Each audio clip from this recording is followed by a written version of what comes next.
Bonjour à tous. Alors dans ce chapitre sur la mécanique de la rupture, on va essayer de comprendre comment c'est possible de casser des matériaux. Par exemple, si on tire sur ces cristals, eh bien on va allonger les ressorts ou les liaisons atomiques et puis petit à petit il y en a qui risquent de casser et puis c'est possible qu'il y ait toutes les liaisons atomiques d'un plan qui cassent et puis à ce moment-là, eh ben, on va avoir deux pièces à la place d'une. Et pour commencer, on va essayer de calculer l'énergie de rupture qu'on a dans le modèle précédent pour voir si c'est cohérent avec les matériaux qu'on connaît. Donc on va prendre une première hypothèse, c'est qu'on a un matériau qui est parfaitement élastique, donc qui ne se déforme pas plastiquement, et puis un matériau qui est sans défaut. Et dans ce cas-là, on va pouvoir dessiner la force de liaison entre les atomes par rapport à la distance entre les atomes. Ici, on va orienter la force telle que l'attraction vers le haut et la répulsion vers le bas. Alors c'est clair, à très faible distance, on va avoir une répulsion. Et puis, si on s'éloigne, on va d'abord avoir une attraction, puis après, plus de force. Le moment où la force est égale à 0, c'est la distance interatomique qu'on va appeler à 0. Et puis, à partir de là, on va supposer que cette fonction de force ressemble à un sinus de période lambda et passe par un maximum qu'on va appeler sigma max. C'est en fait une force divisée par une section, mais c'est la contrainte qu'on va devoir fournir pour réussir à casser ce matériau. Maintenant, on va définir notre fonction sinus de manière à ce qu'elle vaille 0 en A0 et puis aussi 0 en A0 plus lambda. Et on voit que si on utilise sinus de pi fois A moins A0 sur lambda, eh bien, ça va marcher. Et puis maintenant, je dois essayer de trouver sigma max par rapport à des propriétés du matériau que je connais peut-être déjà. Alors je vais réécrire ma fonction force qui est égale à sigma max fois le sinus qu'on avait avant, juste pour que l'amplitude puisse aller jusqu'à sigma max. Et puis je vais prendre la pente en A0. Et on sait que la pente en A0, elle va avoir quelque chose à voir avec le module de Young. Pour que ce soit complètement cohérent, il va falloir que je transforme la distance en déformation. Donc pour ça, je vais faire un changement de variable, je vais transformer A en epsilon. Je vais dire que dA sur A est égal à d epsilon. Grâce à ça, je peux calculer la pente en A0 de la fonction force. Pour ça, je prends la dérivée. Et lorsque je dérive un sinus, eh ben, je vais trouver un cosinus. Et puis, je vais appeler cette pente E. Donc là, on trouve la valeur de E, A0 fois sigma max fois cosinus de la même chose qu'on avait avant. Et il ne faut pas oublier la dérivée intérieure, pi sur lambda. Quand je prends la valeur en A0, ou en epsilon égale 0, eh bien je trouve la formule suivante, c'est que le module de Young est égal à A0 fois sigma max fois pi sur lambda. Donc j'ai réussi à trouver une relation entre sigma max et une propriété du matériau qui est le module de Young, mais j'ai toujours un problème parce que je ne connais pas lambda. Alors je vais faire une supposition, et puis on va supposer que lambda en fait va être égal à A0 sur 2. Et c'est pas totalement faux parce que, évidemment, la force va diminuer lorsqu'on passe d'un atome à l'autre. Et puis grâce à ça, on va pouvoir trouver une nouvelle forme de sigma max qui va être égale à E sur 2pi. Et puis si on prend une meilleure fonction pour approximer la force en fonction de la distance, eh bien, on va trouver E sur 10. C'est donc la contrainte maximum qu'il faudrait dépasser pour pouvoir casser un matériau.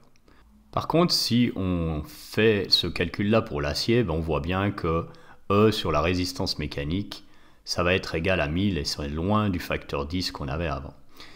Donc en fait, il faut se rappeler les hypothèses de notre calcul. On a supposé que le matériau n'était pas plastifiable, donc il restait purement élastique, ce qui n'est pas le cas de l'acier.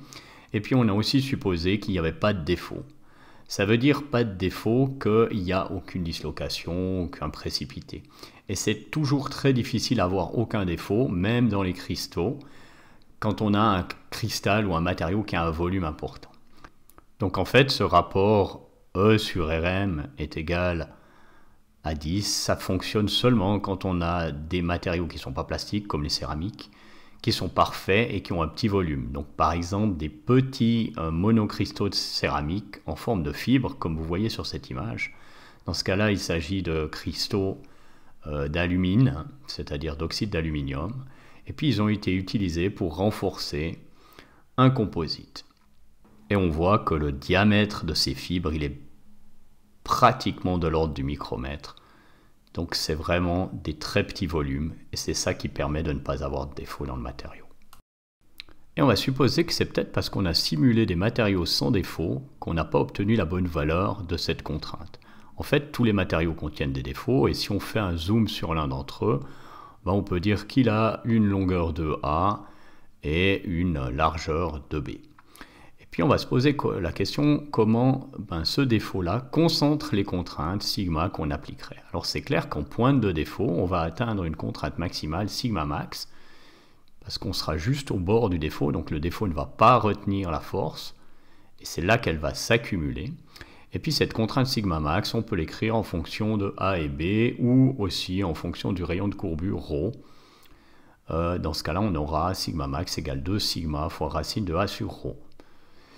Et puis on va essayer d'évaluer numériquement cette valeur, en supposant déjà que le rayon de courbure, il doit avoir quelque chose à voir avec la distance interatomique, parce que finalement ça risque d'être difficile d'avoir un plus petit rayon que ça, donc on va supposer qu'il vaut 1 nanomètre. Et puis on va supposer aussi que la demi-longueur de la fissure A vaut 1 mm. Et dans ce cas-là, on va calculer un nouveau sigma max en fonction de sigma, et en fait, le facteur d'amplification va être de 2000 fois. C'est donc possible maintenant d'expliquer que les plans atomiques et les liaisons atomiques cassent sous l'effet d'une charge, même si cette charge n'est pas aussi grande que sur 10, mais parce qu'il y a des défauts qui amplifient localement les contraintes. Donc on a montré que les contraintes étaient assez grandes proches des défauts pour casser les liaisons atomiques, mais il faut montrer encore que c'est énergétiquement intéressant pour le matériau de faire propager une fissure en son sein, et que ça va finalement le ramener de l'équilibre, donc diminuer son énergie interne.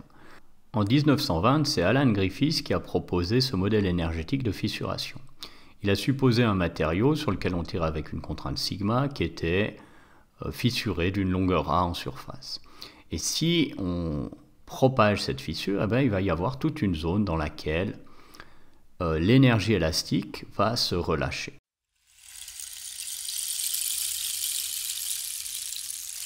Avec l'avancée de la fissure, les liaisons atomiques dans la zone relâchée se sont détendues et ça va en fait libérer de l'énergie élastique.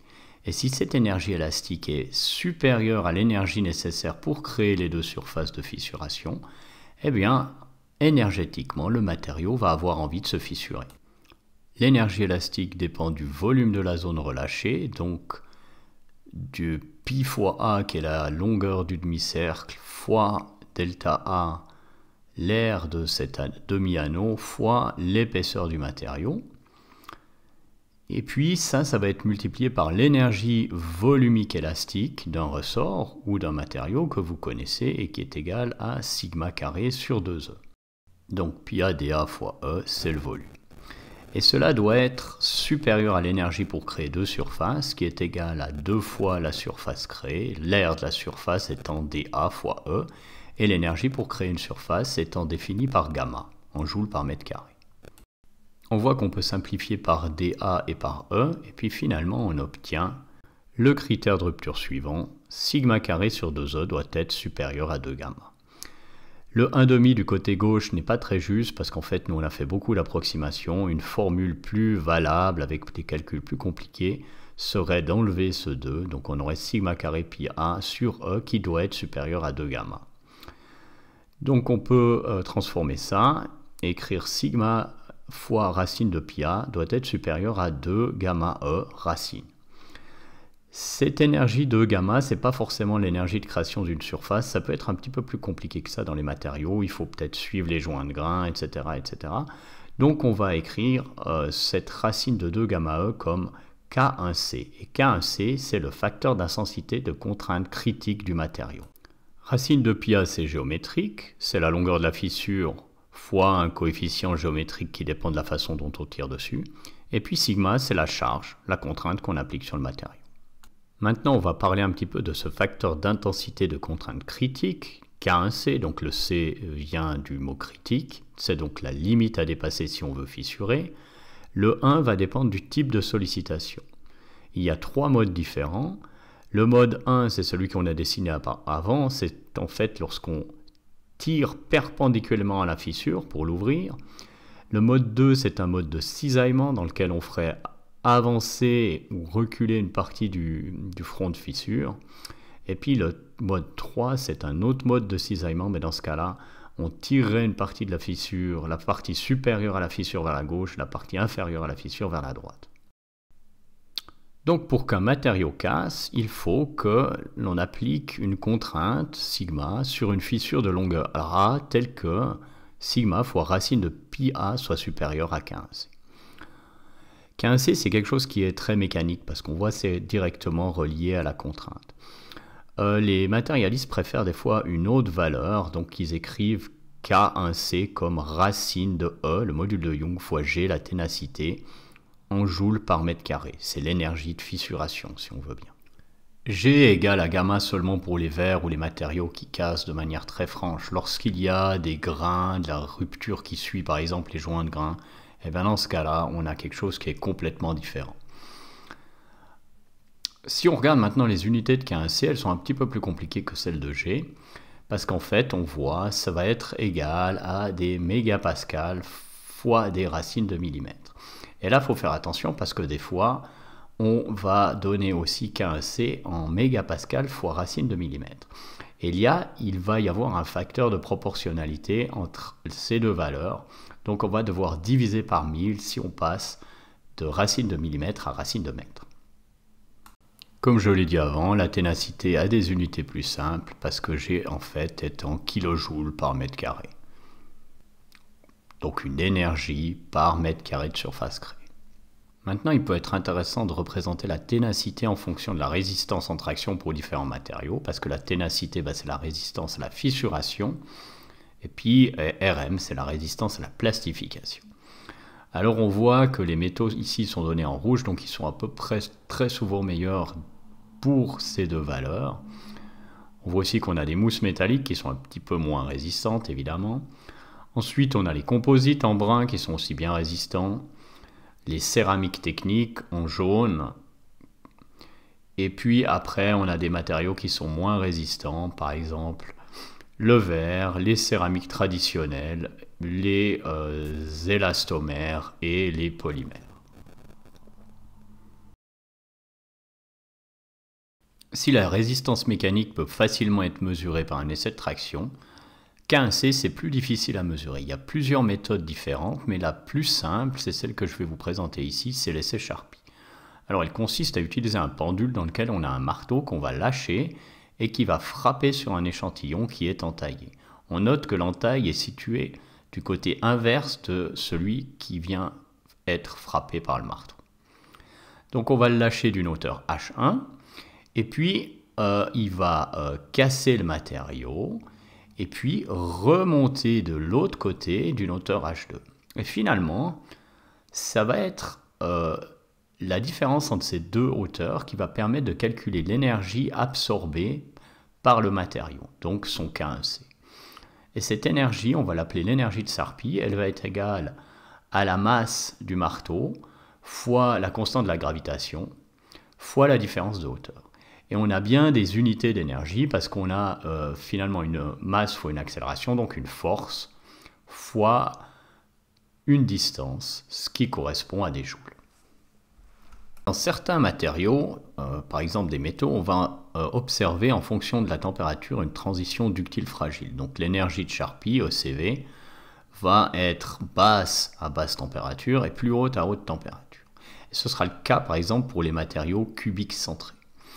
La température de transition, on peut la définir de différentes manières, mais une des façons de faire, c'est de dire que c'est la température qui correspond à une énergie de 27 joules. Si on a d'autres matériaux, par exemple des matériaux cubiques face centrée, on ne verra pas cette transition.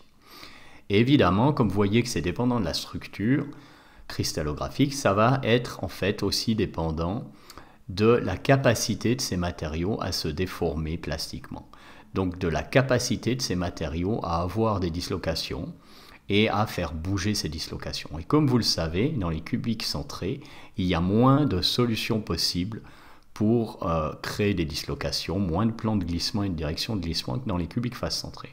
Donc il va falloir activer thermiquement ces direction et plan de glissement, et ça va faire qu'à basse température, les cubiques centrés auront une moins bonne résistance à l'impact que les cubiques face centrés. On peut aussi montrer cette différence sur des courbes de traction qu'on aurait pris par exemple à moins 20 degrés, là où le cubique centré est fragile. Eh bien, dans ce cas-là, on verra que les deux matériaux ont évidemment le même module de Young, mais ce qui change en particulier, c'est la déformabilité ou finalement l'énergie absorbée par la plastification qui sera beaucoup plus petite pour le cubique centré que pour le cubique face centré. Notez qu'ici, j'ai fait exprès de mettre un RE égal pour les deux matériaux.